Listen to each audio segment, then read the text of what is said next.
আপনি দেখবেন কিয়ামতের মাঠে ড্রাইভার যাচ্ছে জান্নাতে, মালিক দাঁড়ায় আছে বহু দূরে।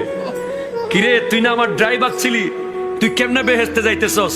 কয় স্যার আপনি আমার যে টাকা দিতেন এনতে একটা 150 টাকার প্লাস্টিকের কল মসজিদের উজুখানায় কিনা দিছিলাম। মানুষ উজু বানাইছে আর আমার কবরে সোয়াব গেছে। আর মালিক সাহেব উনি বড় পয়সাওয়ালা, টাকা দিতে পারে নাই। মাহফিলের জন্য টাকা চাইতে গেলে 5 টাকার নোট সিরাটা বাইর করে দেয়। আর যেই টাকাগুলো দোকানে চলে না, টেম্পুতে চলে না, বাসে চলে না, জুমার দিন মোটামুটি চালাই দেয়। কথা কোন ঠিক কিনা জোরে বলেন না।